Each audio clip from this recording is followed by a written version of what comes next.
Good morning, Margaret, and good morning, Rafael. It's true that you were going to be short. I hadn't even the time to prepare my papers. And it's true that last year it was my very first day in office.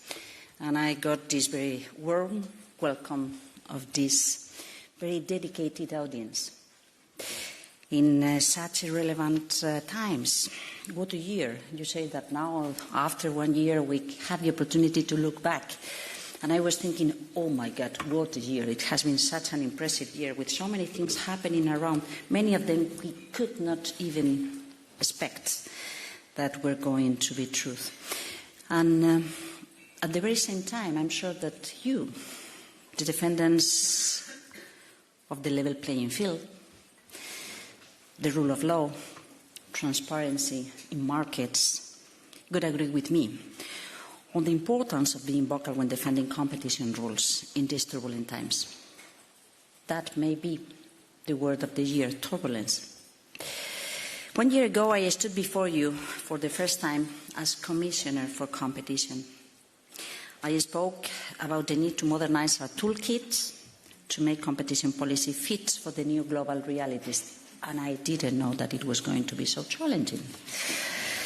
Shifting geopolitics, rising diplomatic tensions, the core role of green technologies, climate change pressure, the evolution of artificial intelligence, all things that do change the reality that provide the landscape for our economies. And the main question is, where are we as Europeans? Where we want to be? How we want to play in this given reality? 12 months on, we have made good progress in updating our tools. I have worked together with the DG teams to ensure a strong enforcement to achieve positive impacts and to stay true to our mission. And believe me, this will always be the case. Strong enforcement and update understanding on how to operate, even in turbulent landscapes. That's what we will keep on doing, because it will always remain the case to focus on what competition truly stands for. Because well-functioning markets require us to preserve innovation, tackle dynamic realities, promote a level and efficient playing field, and support other policy goals of our society that are part of the economic landscape, societal landscape, and drivers of markets. This defines what competition means today and defines the kind of Europe we want to keep on building. Competition is about preventing companies from dominating markets and keeping corporate power in check. Nowhere is this more relevant these days than in the digital markets. Today, a handful of digital companies can shape how we access information, how business reach customers, and even how the political debates unfold. They perform a very important societal function, but their influence must not translate into the power to control markets, even news or opinions. We have built a strong European digital rulebook, and we stand by it. We promise our citizens to safeguard their choices, their data, their children, their mental health, so that through the enforcement of the Digital Markets Act, we ensure users freedom of choice, not just the illusion of counting on it. Think of our digital markets at work with Apple and Meta. Think also about the antitrust enforcement in another very relevant recent case, in this case on Google. We hear the concerns of our citizens. A democracy remains strong only we can take on new challenges. And today, one of the most significant comes from the rise of artificial intelligence. Over a year ago, we began examining competition in generative AI, and last September we published a policy brief outlining our initial competition concerns. Since then, we have monitored the market closely, and many of the risks we warned about are now beginning to materialize. For example, we warned that powerful players could use their dominance to favor their own AI services and restrict competition. This is what we see in Meta's plan to block third-party AI chatbots from WhatsApp. And that is why we have opened an investigation into this market last week. Think about AI-generating content and news summaries, often used without consent or payment, and potentially breaching copyright rules. That is why we were warned about. And that is why, today, we have opened an investigation into Google's AI-related practices. Google may be abusing its dominant position as a search engine to impose unfair trading conditions on publishers. This could be the case when using their online content to provide its own AI-powered services such as AI overviews, which are AI-generated summaries. And this could also be the case with similar concerns in relation to content creators' videos uploaded on YouTube being used to train Google's generative AI models. This case is once again a strong signal of our commitment to protecting the online press and other content creators and to ensuring fair competition in emerging AI markets. Concerns being expressed by the media and other content creators for a very long while already. It complements another recent work we have carried on under the DMA. You may remember we opened proceedings into Google's site reputation abuse policy to find out what limits publishers' freedom to choose their partners, limits publishers' freedom to choose their partners. A healthy information ecosystem depends on publishers having the resource to produce quality content, and we will not allow gatekeepers to dictate these choices. But let me underline, none of this is a personal choice. It was a personal choice. It wasn't, a personal choice of my predecessor. It won't be a personal choice of my successor. It is our duty. This is very important to be underlined. It is our duty as commissioners in charge of defending the treaties and the rule of law of Europe. Whatever our responsibility is, it is our duty. As European commissioners, it is our duty to stand up in order to defend values and the enforcement of our laws. In this case, as Commissioner in charge of competition, it is our duty to defend the toolkit, the competition rules, including the DMA, even in times of weaponization of trade. If we want our companies to succeed globally, we need markets to stay open, fair, and innovative. This mindset is shaping how we look at mergers. We want our approach to reflect the reality of fast-moving, innovation-driven markets. Markets where today's newcomers can become tomorrow's leaders. And I am very proud of my team dealing with the mergers guidelines update. Together, we are building a more dynamic framework for mergers analysis. And this is not about tweaking a few lines.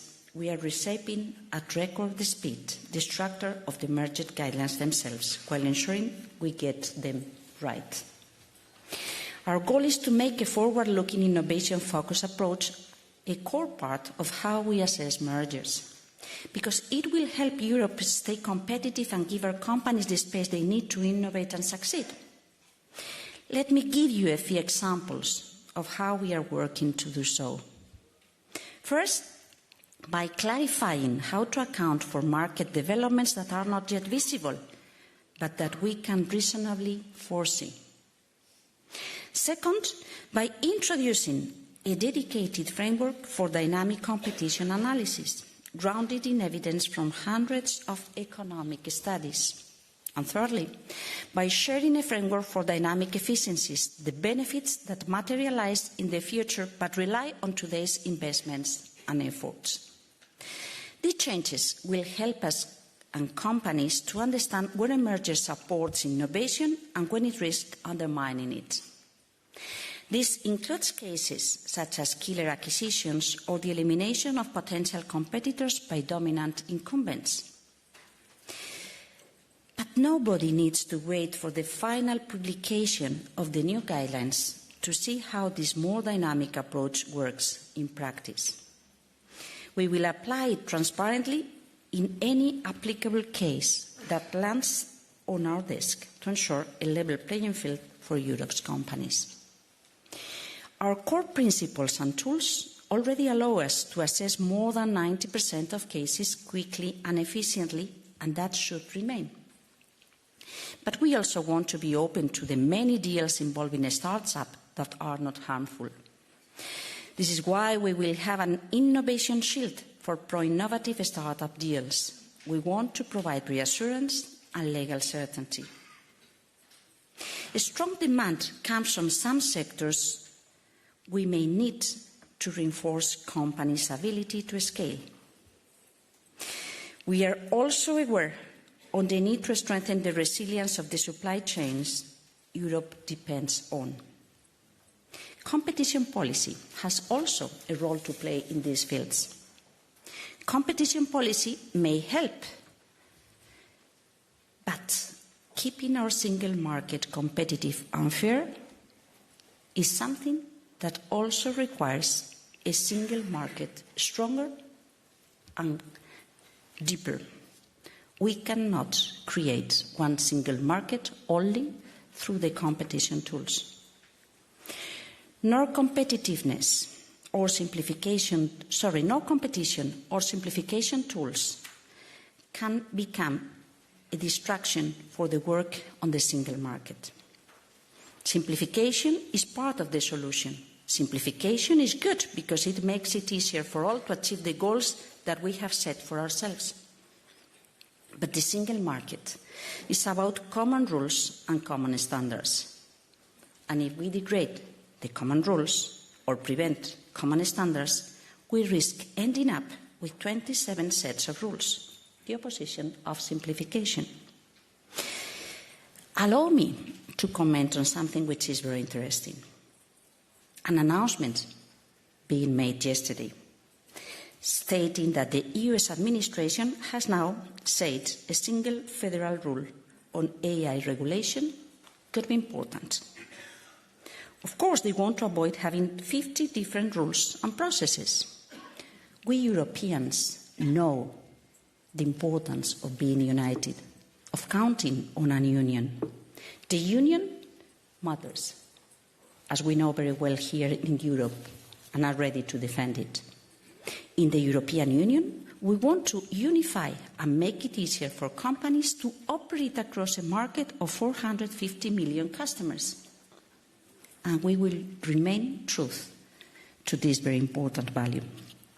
In Europe, citizens like the open social market economy, and they want us to have high standards. But they are concerned by what it is happening in the world and what it means for our societal model. Here, too, we cannot be naive, and we must ensure our economic security. We have an instrument that can help in our competition toolbox, the Foreign Subsidies Regulation. It is not conceived as part of economic security conditionalities. But we can learn from its enforcement. We have acted to address a gap. We have our stated control, but third countries can and do grant big subsidies that reach our single market. This is why, where relevant, we act under the Foreign Subsidies Regulation. For instance, in the recent ad hoc Covestro decision to rebalance competition in the single market. The parties offer licensing commitments related to Covestro's patent portfolio and sustainability-related technologies, and this is good. Beyond the global playing field, competition is about preserving efficient markets to ensure fairness and affordability for people. And at a time when households and small and medium enterprises are facing inflation and high energy costs, competition plays a key role in keeping everyday goods and services within reach. This is why strong enforcement matters. And this year alone, we have acted in sectors that affect people's everyday life. For instance, think in pharmaceuticals, where affordability is not only about consumer welfare, but about public health, part of our European model too. That's why we recently carried out inspections in the vaccine sector, and as always, we have cases in the pipeline. The same principles also guide our work on one of the most pressing social challenges today, housing affordability. Many member states are experiencing a severe housing crisis with major economic and social implications. While housing policy is, of course, mainly national, the scale of the challenge calls for coordinated action at the European level. This is why we will present the affordable housing package later this month, which includes a revision of the state aid rules. And fairness also means a fair labour market. Our Global Delivery Hero decision shows that employees must compete for talent and cannot limit opportunities for workers. Finally, we have also looked at mass market products. Take a recently open investigation into Red Bull. By looking into potential abuses in the energy drinks market, we are acting early to ensure a major player cannot shut arrivals or harm consumers. It is a clear signal that we want to send. We will step in whenever behaviour threatens fair competition in consumers' markets. That is also why we opened an in-depth investigation into Mars' acquisition of Kellanova. And yesterday, we cleared the deal after dispelling our concerns. But in a cost of living crisis, it is crucial that mergers in consumer goods markets are examined with the greatest care. We know that competition is an enabler of competitiveness. But the fundamental enabler of prosperity is counting on an efficient and smart capacity to create wealth in a predictable and a stable context. We need an industry that is able to deliver goods and services in a smart manner, with an efficient use of resources, taking into consideration the values of any given society. Competition policy may help us drive this transformation. With the Clean Industrial State Aid Framework, we reply to a demand coming from different member states. We have made it easier and faster for member states to invest in clean technologies, but we have made it transparent, fair, and ensuring the level playing field across the European continent. We know that there is strong need to accelerate the deployment of green technologies, to innovate, to count on renewable energy and green manufacturing. We can provide upfront guidance, transparent, fair, and avoiding distortions. So far, over 12 billion in state aid have already been approved under this new framework, and other cases are still on the pipeline. We are also using competition policy to support companies driving a fair and fast green transition. They want to work, to cooperate, to identify efficiencies and more effective manners to deploy their ideas while preventing distortions in the market and ensuring that there is safeguard capacity to ensure that what they do complies with the law. This is why we issued our first informal guidance letter on sustainability agreements, giving clarity to European ports on how to cooperate for the environment while respecting competition rules. Companies are committed to the green transition, and sometimes to achieve their green ambition they need to work together.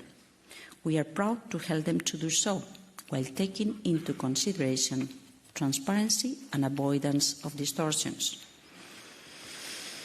Ladies and gentlemen, these commissions, as well as your conference, will celebrate its anniversaries at the start of the holiday season. So we count on a great opportunity to look back and reflect, as it has been the case for me this morning. 1 year on, I'm proud of what we have achieved, but I know there are lots of things to do in competition policy and beyond.